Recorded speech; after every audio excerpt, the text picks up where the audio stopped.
Welcome back. All right, so I've had some requests for this lately, so I figured today's a good day to talk about it. It's Tuesday.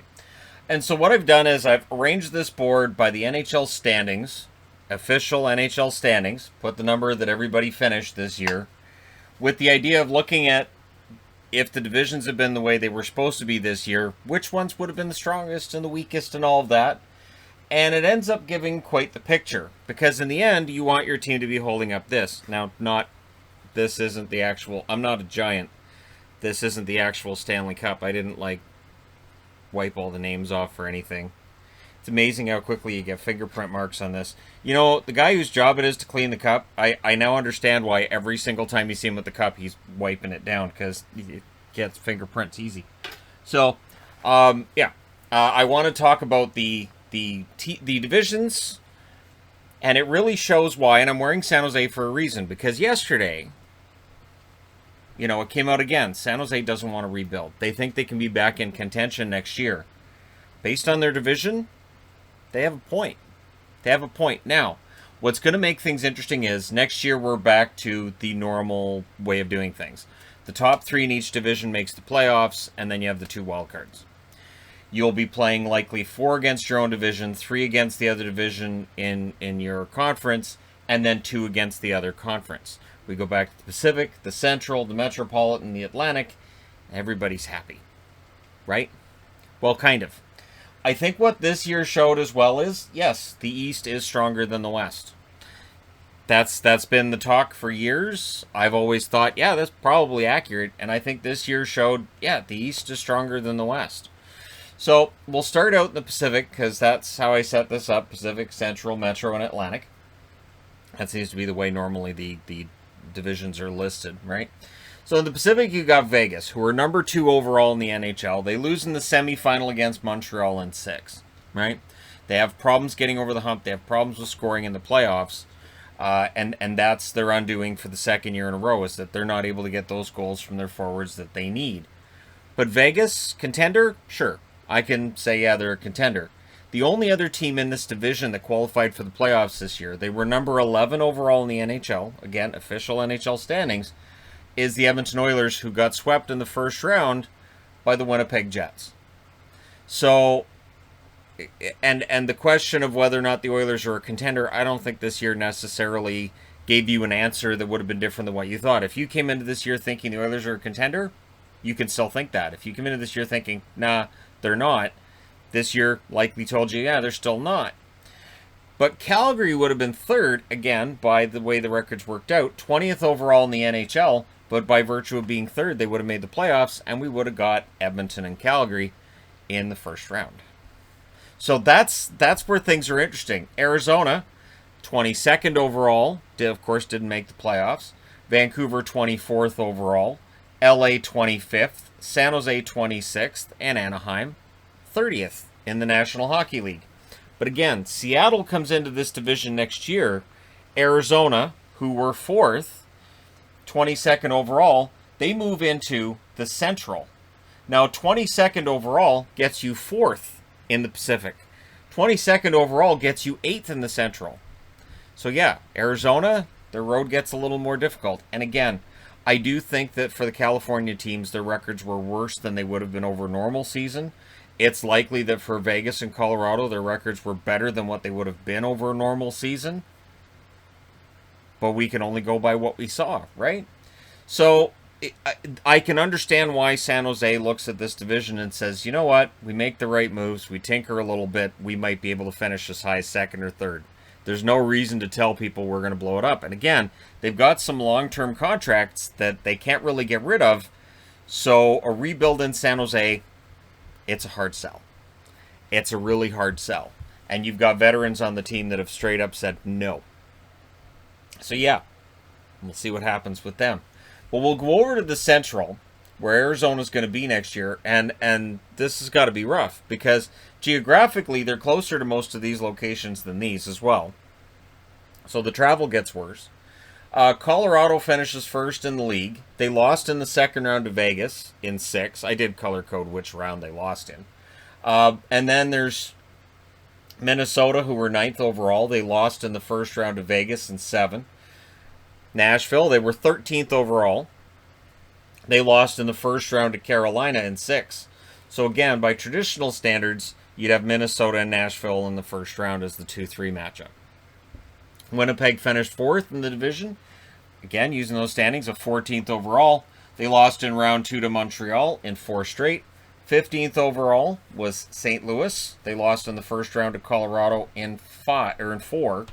But what's interesting with that too is you have to think that if we'd seen what we saw this year, St. Louis would have moved over to this division, probably would have got Vegas in the first round, and Arizona would have fallen out.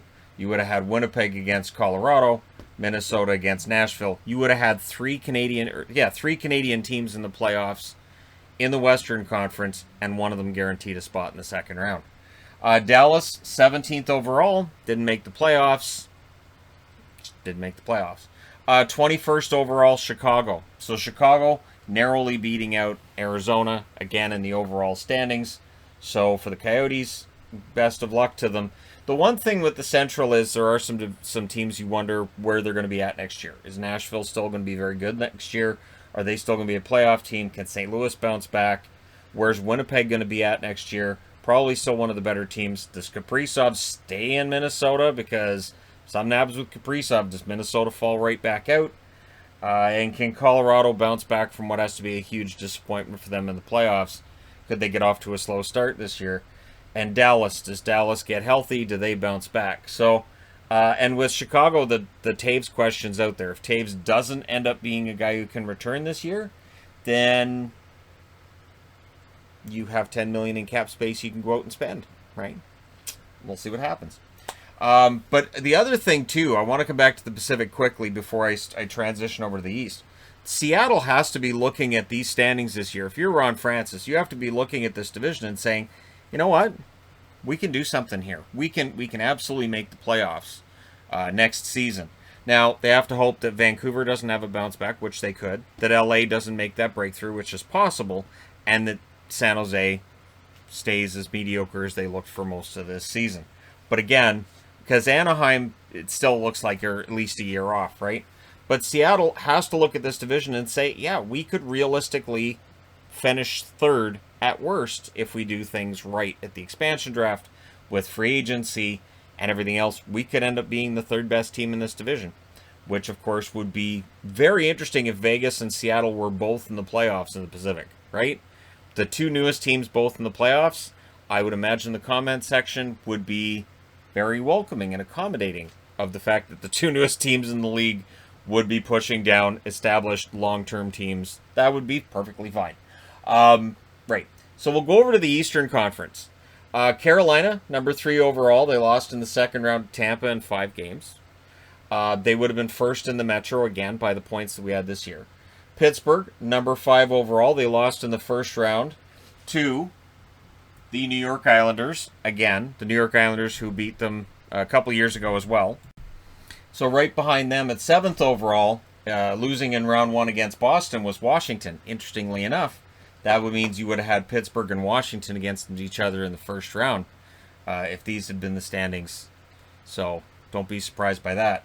12th overall, the New York Islanders. They lost in the semifinal in 7 against Tampa Bay, and likely would have ended up facing off against Carolina in the first round because they wouldn't have got knocked out by the team that missed the playoffs in the Atlantic, and we'll come back to that. So you've got a semifinalist, round 2, 2 round 1s. You got 4 teams made the playoffs. The Rangers were 16th overall in the NHL, did not make the playoffs. They actually finished higher than Montreal. So if you're looking for which team kind of got hosed this year, Rangers are that team. And every year there is that team. I'll do a video at some point looking back through all the years of hockey that I've been watching, so from 81 through now, and which team got hosed which year, and figure out which one gets hosed the most that would have made the playoffs but didn't because of the way that the playoffs are set up. Philadelphia was 19th overall. Of course, they're due for a bounce back because every other year they bounce back. There's no rhyme or reason for it. They just bounce back and they make the playoffs, and then they fall out of the playoffs. Columbus, 28th overall. It feels like they may be down and out for at least a couple years here, depending on what happens with Seth Jones. There's a lot of talk about Seth Jones trades and this and that. I'm staying out of all the trade speculation for the most part because it just ends up sounding silly. New Jersey, 29th overall. I don't think New Jersey's that far off, but this division is still probably the most solid division from top to bottom. So overall, top to bottom, this is the best division in the league, I believe, and I think this year showed that to still be the case. Now, in the playoffs, Washington and Pittsburgh both have problems. They are both teams that have to find a way to change that narrative, that they're both starting to become teams that lose in the first round. And so that has to be changed. And I don't know how you change that, but in the case of Crosby and Malkin, and Ovechkin here, who I think stays in Washington, you want to make these guys happy. You want to get them another ring before they retire. So we'll see if either of these franchises figure that out. Now, the Atlantic Division, which appears to be the strongest right now, the playoffs seem to show that. Now, Florida lost in the first round against Tampa in 6. Tampa's in the finals. Toronto, they lost in the first round in 7. Well, they lost to Montreal. Every year that Toronto and Montreal play each other in the playoffs, whoever wins ends up being the Stanley Cup champion. Now, the fact that before this year they hadn't met since forever, it takes some of the impact out of that, right? But still, it's noteworthy that anytime they meet each other in the playoffs, the team that wins that ends up winning the cup. Tampa Bay, of course, one of the finalists. Boston went to round 2. They knocked out the Islanders. They knocked out Washington before they got knocked out by the Islanders in the second round. And, of course, 18th overall. So you've got 4th, 6th, 8th, 10th, and then 18th overall, Montreal, who would have missed the playoffs, but they're a finalist. And I do believe that if Montreal was in the group of death, I think they would have missed the playoffs. And that's okay. Like, I understand people get mad because a team that would have missed the playoffs in another division ends up making the finals or ends up going on a run. But that's how the playoffs have always worked. There has always been that team that would have missed the playoffs in a different division, maybe in the other conference. But when they go on a run, that's just sort of how that works. So again, I'll do a video on that at some point soon, because it is interesting to look at. It is interesting to look and go, wow, check this out. These teams went on these runs. Wouldn't have made the playoffs if they'd been in a different division or conference. There's something to be said for a team that says, hey guys, we're here. We might as well have some fun with it and win some games. And then they end up going on a bit of a run. Ottawa would have been 23rd was 23rd overall. Would have missed the playoffs. But what's interesting in this division, and next year I'm really going to be interested to see what happens here, is you've got Ottawa, who got much better in the second half and look like they could be a contender for the playoffs next year. You've got Detroit, who I still think are through the worst of their rebuild. I think now we're going to start to see them getting a little better. And then there's Buffalo, Buffalo at 31st overall. Detroit was 27th, so that's pretty good for Detroit this year, comparatively speaking with the year before. But Buffalo, who are at the bottom of the league, and now there's talk of them trading Eichel, they need to start showing upward momentum. They need to start showing something. So while the idea of, well, tear it down, but still, you have to start building up. You have to show the fan base, who has been dealing with this frustration for a decade, that something good is going to happen. And not 5 or 6 years from now. I don't think you can sell them on that dream of, okay, it's going to be another 5 years. I think whatever hair they have left that hasn't turned gray is just going to fall out. So this division, playoff-wise, you've got 2 finalists, 1 team that made the second round, and the 2 teams that lost in the first round both lost to the teams that are currently in the finals. You would have had Toronto and Tampa in the first round. You would have had Florida and Boston in the first round, and Montreal would have missed the playoffs. So that's interesting to me. And that, to me, says that the East is still the powerhouse. If you're an Atlantic fan, you have to be both kind of proud that the Atlantic Division looks like it's the strongest and frustrated knowing that while the Atlantic has looked that good, they were in the Pacific. If it wasn't for that dang geography, you could see one of these teams probably being first over there. Vegas next year will be a favorite to win that division again, because I don't see any of those teams necessarily as a big threat to Vegas. Edmonton could be, with the right changes. They could be. It becomes a huge stretch to say that any of the other teams right now look like they could challenge Vegas for first in that division. And yet, if you come over the Atlantic, even if Tampa wins the Cup again, so if they do finish off Montreal and they win the Cup again, Would it be that much of a surprise if Tampa's challenged for first in that division next year? No. Toronto should still be very good during the regular season. Florida took incredible strides this year during the regular season. Montreal, coming out of this run, yes, they could miss the playoffs. Sure. But this run could be showing you that with Caulfield, with Suzuki, and with the right group on that blue line, they are a playoff team. Boston, usually pretty darn good during the regular season. It's going to be a tight division. And again, you can't discount that Ottawa had that great second half of the season. And to me anyways, they should be in the running for a playoff spot next year. So there is some imbalance. There's definitely some imbalance there. And if Seattle has a good team out of the gate, it might actually kind of help fix some of that. But again, there are other teams that could have the bounce backs. Dallas, Vancouver being examples of if they can have those bounce backs. And if Calgary can get back to where they were a couple years ago. But it's just there's a lot more ifs and maybes when you look at the western side of things when you look at the eastern side, where teams are just pretty darn solid. And you have 7 teams here that qualified for the playoffs and 9 teams in this conference that qualified for the playoffs. So it'll be interesting to see how things go next season. There's still so much to be decided about. You know, we've got free agency, the draft, the expansion draft. And a lot of things are going to change between now and the start of next season. But to me, the East is still the powerhouse of the NHL. And I would think that overall strength from top to bottom is still the Metro. But the strongest teams are probably out of the Atlantic. The strongest overall teams. But we'll see how things change. So my question to you is, who ends up being the teams in the Pacific to make it? And yeah, I mean, we're going to go back to the traditional playoffs next year. How does everybody feel about that? And which team do you think underachieved this year in the division they were in, would have done much better if they'd been in their normal division? And which team was the opposite? They got, you know, their record was juiced up because of which division they're in. And next year, reality sinks in. Let me know your thoughts in the comment section below, as always.